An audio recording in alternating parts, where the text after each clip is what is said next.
আবার একটা brain tumour case. কোথা থেকে এসেছে না? নদিয়া। নদিয়া থেকে। নদিয়া কোথায়? কৃষ্ণনগর এসে ব্রেন টিউমার ম্যানিনজিওমা। আগের রিপোর্টে দেখি পেশেন্টটি অপারেট হয় এনআরএসে। এটা দেখা যাচ্ছে না, এটা পুরনো যেটা রয়েছে। Left basifrontal meningioma with is mass effects as describe. এর সাইজ ছিল হচ্ছে 38x35x33 mm।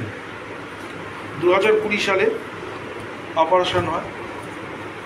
এরপর হচ্ছে দেখি রিপোর্টগুলো কোথায় যথারীতি করেছে। ডিসচার্জে লেখা আছে orbitofrontal meningioma discharge in stable condition.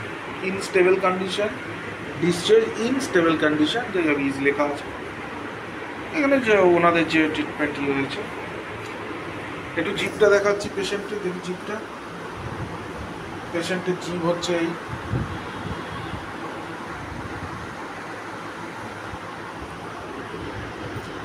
ভালো উঠলো না বলো দেখি।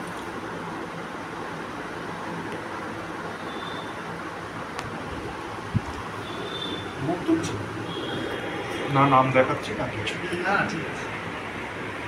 ইউটিউবে কোথায় দেখেছো নাকি আবার কোথাও নাম আছে? না না না, আমি দেখেছি, সব দেখে নিয়েছি। আমি সমস্ত ধরে ধরে দেখে তারপরে এসেছি।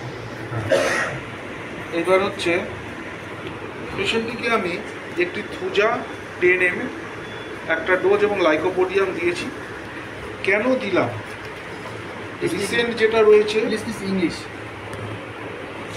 রিসেন্ট যেটা রয়েছে small residual or recurrent meningioma in left basifrontal region, post-operative gliosis with hemosiderin stain in left frontal lobes।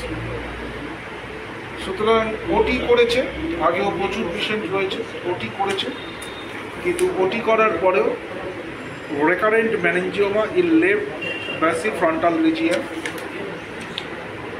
পেশেন্টের দিকে বিশেষ কিছু পাইনি। হাইপারগ্লাইসেমিক, অনেকদিন সুগারের রুগী ভুগছে, আর মাঝে মাঝে যখন জ্বর আসতো অনেক দিন থাকতো।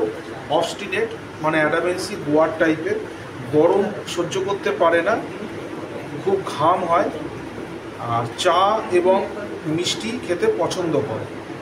গায়ে প্রচুর আঁচিল আছে, ছোটো ছোটো আঁচিল রয়েছে। কিন্তু আরেকটা জিনিস আছে, কোনো সিম্প্যাথি পেশেন্টের তেমন ওরকম নেই। কনসোলেশন খুব একটা বা সান্ত্বনা খুব একটা পছন্দ করে না।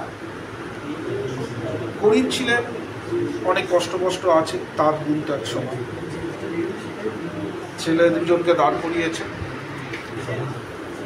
একজন চাকরি পেয়েছে, আরেকজন এখনো পায়নি, ইঞ্জিনিয়ারিং পড়েছে।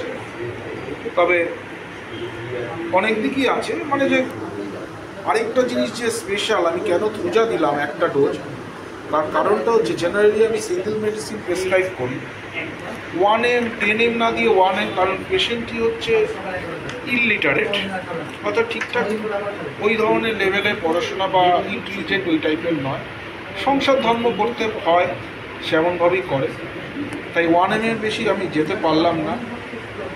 আর তাছাড়াও আরেকটা কারণ হচ্ছে অনেক আমি সিমটম যেগুলো পেয়েছি সেগুলো থুজা। সবচেয়ে বড় কথা হচ্ছে কেউ কিছু তাকে করছে, ওই গ্রামে গঞ্জে যেমন আছে অনেক কিছু, কাউকে টুকটাক করা, কেউ আমার ক্ষতি করছে, এসব বললেন তো, এইসব মনোভাব, এই ধরনের ফিল। যদি কিছু নাও হয়, এটা এক ধরনের ফিক্সড আইডিয়া, যেটা কেউ কিছু না করলেও আমার যেন মনে হচ্ছে কেউ আমার ক্ষতি করছে, আমার ভালো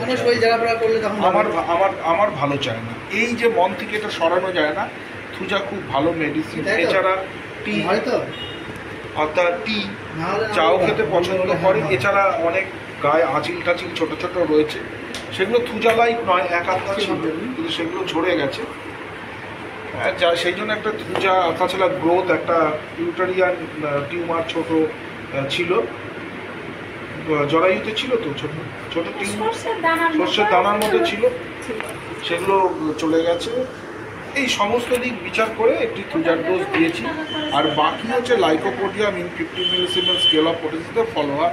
ফার্মাসি সব পেশেন্টকে আমি লিখে দিই আর কেমনভাবে খেতে হবে সেটাও আমি লিখে দিই। 1 ড্রপ ইন 30 ml অফ অ্যাকোয়াডিস্ট, এটাই নিয়ম একটি ডোজ বানানোর জন্য। মিক্সড ওয়েল মার্ক 1 টি, মানে পরের দিন সকালবেলা খেয়ে নেবে। তারপরে 15 দিন ওয়েট করবে, 15 দিন পর থেকে দ্বিতীয় ওষুধ স্টার্ট করবে, সেটাও লেখা আছে। Thank you very much.